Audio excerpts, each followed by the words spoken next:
Hey y'all, my name is Jahrik Browner and I'm a junior psychology major, Chinese minor here at Morehouse College from Macon, Georgia. This is the More Conversations podcast through the Andrew Young Center for Global Leadership, and this is our guest, Kemal. Hi, my name is Kemal Marshall, proud graduate of the University of West Indies KFL campus from the Faculty of Culture, Creative and Performing Arts. I'm a dancer, choreographer, educator, soon to be director and producer. And most importantly, I'm from Barbados. For sure. So my first question for you is, how did you enjoy your time here in the U.S. with us going to Charleston? Overall, I actually enjoyed myself, even though I came from what would be like at least 26 degree weather, degrees Celsius to be exact, to what is like 9 degrees Celsius. No, that is from extreme hot to extreme cold. The change, I mean, I anticipated it, I prepared for it, but I don't think I was fully ready. I don't think I was fully ready for it because it shocked me as soon as I got out of the airport. Overall, the trip was eye-opening. It was very informative as it relates to the amount of things that we did over the time we were here, especially when we got to Charleston, where we got to explore downtown Charleston and discover information about the Gullah Geechee people and the connection to Barbados. Like, who would have thought? Who would have thought that there would be a connection between America and Barbados? Like, so that leads me into the next question. Yeah. So before coming over to the U.S., did you know about the connection with the Gullah Geechee people and the Barbadian culture? Honestly, it would been like slight conversations we would have, especially with Dr. Hume and the amount of cultural classes I would taken over my time at UE. We have been talking about it and and different things. It'd be like, okay, cool, blah, move on. And then a couple of years ago, I did a film with the National Culture Foundation.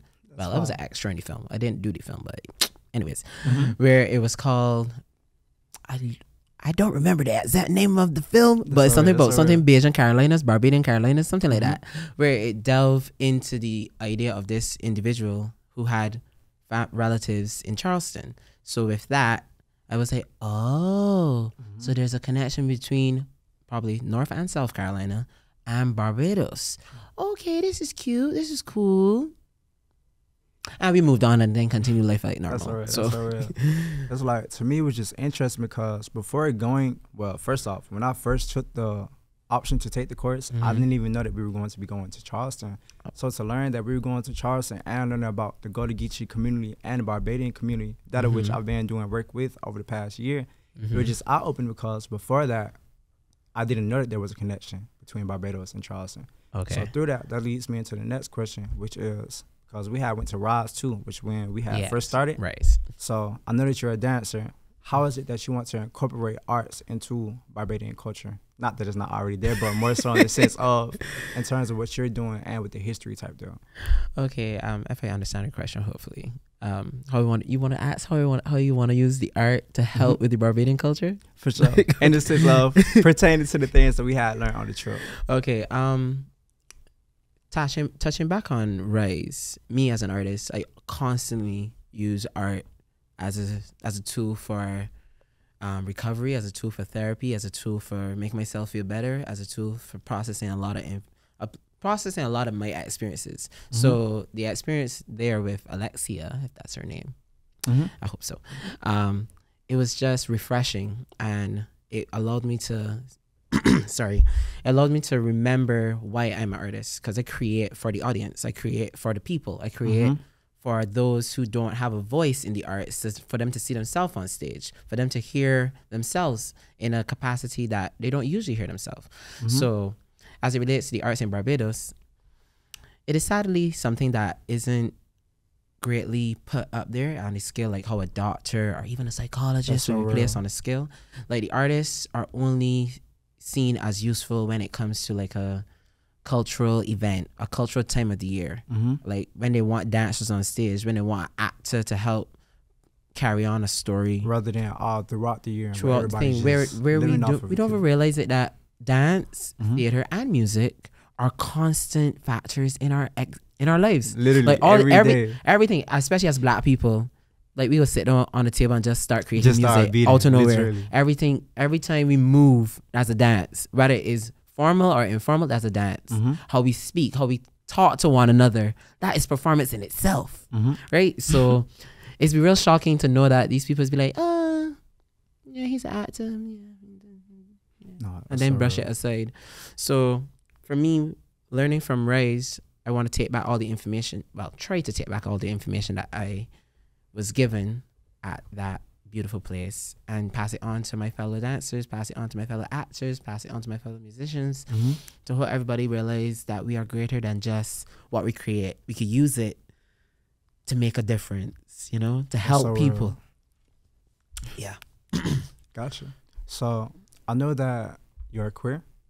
So my question for you is, how would you say that being queer in the Barbados is different from what you've seen being queer here in Atlanta? Boy, that, let me tell you, right? I do apologize for anyone listening to this if I go into Bajan dialect, but I will try my best to speak standard English. Yeah. When we got here, I think it's called First Fridays. First Fridays or Second Friday. The event at the High that was on a Friday. We went to that event. It was at a museum. Let me start there. It was at a museum, a regular, normal museum that is filled with art and culture. For sure. When I walked through the door and saw everyone, the diversity in complexion, diversity in identity, because there were proud queer people in the space in crop tops, skirts, male presenting individuals in skirts and stuff like that in a public space. That in itself had me like, what? First and foremost, I was like, how y'all in short pants and crop tops in this weather? That don't make any sense. That's rare. That was my first, and I love that. That was my first response. I was like, aren't you guys cold? This is mad. Because literally I had on like a button-up shirt and then a long sleeve shirt under that, and then a pants and a tights underneath that, because yeah. So that was my first response. Then after that I was like, wait, these are queer people in this public space being themselves and not being afraid. Unapologetically. Literally. That in itself just made me feel so comfortable. It made me feel as though Atlanta is somewhere that I would not mind living, as much as I love Barbados, because I would always want to go back home. If I had to live somewhere outside of Barbados and it got me in the US, I would choose Atlanta. And I was happy that it was the first place I've ever been to inside the United States of America. I'm so glad that that's a good impression for you. Yeah, so like seeing them had me like, why can't we be like this back at home? Because the only times that people wear stuff like that is when we're at the private events. Like if there's a little party, that's how we would dress at a private party. Nobody would go to the Barbados National Museum to an event dressed like that. They would not. So in my head, I was like, how can I take this experience back home? Because I'm a proud believer of not waiting until you have to leave your country to become who you are. Become who you are where you are. For sure. So that when you leave, you can still be who you are. Because then when you become who you are somewhere else, is that really you? Sometimes you gotta step out to experience new things. It's true. That's so real though. So yeah. So before you go into your next question, I just want to ask you, what was your presumption about Barbadians and Barbados before you met me and the others? For sure. So I have a friend. His name is Tristan St. John, and he is Barbadian. With that, he's one of the coolest people I know, bro. No lie. But I say that to say that based off of that interaction, I just always felt like y'all were cool people. Like, no lie, I haven't had any bad experience with none of y'all. And coming on the trip, y'all just coming in with open arms, literally allowing for us to have open conversation, no negativity, no anything. I love that. And it's like, it just added to what I think about y'all. Y'all are just cool people, bro. I love that. Like, so for real. And it's like, especially with having lived on the island, like my whole perception was, I don't see how you cannot be happy on the island. But I know there's a lot deeper than that. I know it's a lot deeper than that. You cannot be happy on the island. Yeah, that's real. It is possible. But it's like, with that, I feel like I've always had a naive perspective in the sense of, if I'm on the island, I'm gonna be happy. I'm gonna do what I want to do. I'm just it's what it is. What I guess it's from media and how TV portrays the island to be. Because if you think about it, every living space has their own economic structure. So in Barbados, we got our little problems here and there, but it's a beautiful place to live. You got a beach next door to you. Everywhere you go, there's a beach. So you say we taking a field trip? Whenever you're ready. For sure. Whenever you're ready, bro. For sure. Whenever you're ready. Especially come down in summer. We have the sweetest summer Whoa. We have the sweetest summer festival in the world. Hopefully that's the correct information and I'm not lying. But we're gonna confirm it when we take the trip. Of course. But yeah. I'm glad to hear that, because majority of people, when I ask that question to non-Barbadians or those who live outside the Caribbean, they say, "Oh, that's where Rihanna from." I'm just like, she is one factor to the entire country. So many people fast. Like, there are many more things about us than just Rihanna, you know. So yeah, she do got fun music though. Definitely that. Of course she does. She's our 11th, our 11th or 12th. Probably. Hopefully nobody back home hears this podcast. It's okay. But yeah, she was recently made one of our national heroes. So by all means, if you want to associate us with Rihanna, go ahead. Because without her, we technically kind of wouldn't be on the map in a greater scale that we are on right now. Because she made a lot of firsts as a Barbadian. So very proud of her. Very proud of her work. And also as an artist, as a fellow artist, I'm following her footsteps. Yeah. Take off for sure. So let's see. I also want to ask about, because there was a lot of things that we had then we were in Charleston. So out of all of all the locations that we had visited, what resonated with you the most? Funny enough, it wasn't even location. It was a language. So you remember when we went on the Gullah Geechee tour with Mr. Jones? Facts. When he started talking, right? Shakira, the girl that was sitting on that still fellow Barbadian, picked up that what we can understand what he's saying. Facts. You see, just now I felt it in my tongue. I went into full Bajan. I was like, why can't I understand what he was saying? Like, how is somebody in America speaking my language? That's so real. Is he Barbadian? But no, he's not Barbadian. I think he was Gullah Geechee. He was Gullah. So I was like, oh, so Gullah is connected with Barbados not only through the slave trade, and the stuff, but also literally through language. So much more. So I was like, that is wild, to the point that it was sad that half of y'all couldn't understand what he was saying. It was crazy, bro. It was so crazy. But I relished in that. I was like, yeah. I enjoyed that. So, and then after that, we had a conversation. I was teaching y'all like Bajan dialects. So Dr. Young was in the back cracking up, bro. For those who are listening, another name for Barbadian is Bajan. We also use that. Not Behan, Bajan. That's Bagan. So when he was like, Anna, or something about over there. When I did, right. When I did, and I find there, I ain't there. Right? That in itself is complicated. But basically all he said, when I'm there, I'm there. But if I'm not there, I'm not there. Simple as that. Yeah. I would say for me, out of everything on the trip, it was probably the African American Museum.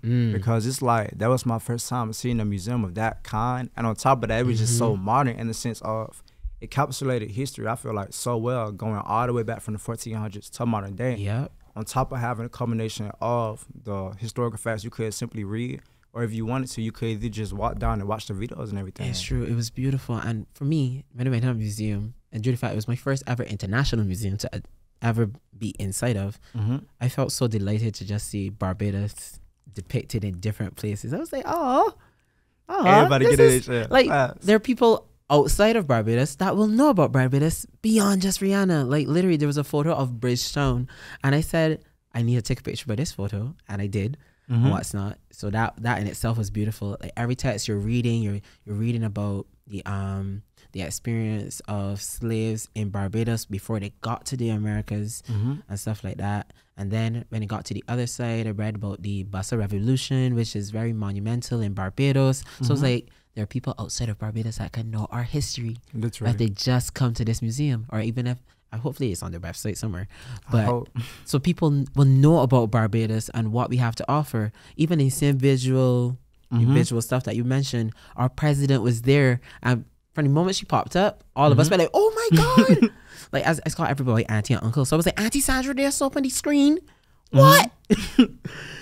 So it was just so delightful to just see a part of Barbadian history, because that's obviously not all of it, a part of Barbadian history being placed in an international museum. Literally. So for everybody to see. And it's just so crazy because there was like, I believe they say that opened 2 years ago, if I'm not mistaken. Last year. And that last year. Yeah, in June. That makes it even crazier because I believe they had said when they had first opened, roughly 90,000 people came in within. So 90,000 people read about Barbados. Literally. In that we small love that space of time. because people really need to know about this history that's it's true. Not so. It's not so great. Even from like when we went to the plantation, I love what the lady Toby said. like when people like talk and say which experience was better, the outside slaves or the Facts. inside slaves, none of it was good. Facts. It was slavery. All of it was painful. So when she said that, I was like, you are right. So I would, some people would be like, oh, you dark skin, you'll be outside slave. Oh, you light skin, you'll be inside, so you'll get treated better. No, we were all being treated bad. Literally. So I would not want to be a slave, period. Point blank, period. It's like, point blank, period. Facts, literally. Yeah. But I also want to ask you about healthcare in Barbados, because I know in the United States, we have a lot of things that I personally feel should be free, such as food, education, healthcare, things of that sort. And it's like, it makes it very hard for people to be able to get access because of all the policies and things that are in place. So my question for you is, how would you describe healthcare in Barbados compared to in the U.S.? I'm very sorry to say that you guys are in an unfortunate situation because healthcare in Barbados is actually pretty free. Dang. We have multiple free clinics everywhere. Hey. We have a general hospital, which is free. So if you want like intensive care and like not government funded care, that's when you pay for it. Gotcha. And as a choice. But by default, by being a Barbadian citizen, you are granted free healthcare. So getting medication is very simple for anything. Getting surgeries, very simple. Getting doctor care is very simple. The only problem with it, due to the fact that it's free, is a long process. So if you got like an 8 o'clock appointment in the morning at the polyclinic, that's what we call them, polyclinics. Trust and believe, must be about 12 other people or probably 20 other people got that same 8 o'clock appointment. So in a sense, like, it had times when I was younger, because I don't do public health anymore. I do private. No, I'm older. I had to dedicate an entire day to going to the clinic. Dang. Because that's how long it would take. Like, to get certain appointments, you can take like months. And like, you go in and you say, okay, can I come back next week? No, we have a free time like 2 months from now. I'm like, dang. Jeez on. So it's free, but at the same time, there's a cost, and it's sometimes time. That's like real. Accident emergency, which is our emergency room at the Queen Elizabeth Hospital, that in itself takes a while. Because if you get another emergency, if you're not like emergent, like need, if it's not happening right then and there, you guys all sit on there and wait. I have been told stories where people like wait like 2 days before they saw an actual doctor and all bunch of bacchanal. You know what bacchanal is, right? But you're like, oh God, what's a good way to describe bacchanal? A bunch of foolishness, craziness, confusion, right? So it's accessible, but you still have to wait for a lot of things. So I guess as the bright side about it, that is easy and accessible for anyone who is Barbadian citizen, whether it be through birth or marriage or any other legal document signage. So yeah. Gotcha. I also want to ask you about herbal medicine in Barbados. Do you know anything about it? Do I know anything about it? Slightly here and there. There are a few things I know about herbal medicine, like bush tea. Don't ask me exactly what is bush tea, but I just know my grandmother or my great grandmother would tell you, if you got like a bad cough, go drink some bush tea. They'd be like, okay. But when you drink that bush tea, oof, that bush tea gonna knock that cold right out of your chest. Like, everything just gone. You be fine. You be good. Bajans believe in a good rub down, either with Vicks or shilling oil. If you got any issues and believe in rubbing you down with oil, coconut oil, shilling oil. We believe in herbs for sure. Definitely. Tea in itself is a big thing in Bajan culture. I guess that's derived from our European. That's real. Colonization. So the British brought tea, and a Bajan too love a tea. Gotta be Earl Grey or peppermint. We love a hot beverage on the morning. For sure. So, and the reason why I ask is because I know within the Gullah Geechee culture, they have all of these different herbs. And we were in the Gullah Museum in Georgetown. They also had the wall, such as how they use cotton, similarly to how you use a plant B today. They also had, what was it? Everlasting. It's like, you can use it for a variety of different ailments. How she was telling us about the Spanish moss that was on the trees when we was at the plantation, how they used to boil that, use it for band-aids and all kinds of things. So it's just like, to see the connection between Barbadian culture and Gullah culture, even when it comes to herbs, it's just interesting to me. Yeah, definitely. For sure. Well, it was nice to have you, and thank you for joining us. Thank you so much for having me. Really appreciate the conversation. Yes, sir. And this has been the More Conversations podcast through the Andrew Young Center for Global Leadership. Yeah. Hope you enjoyed.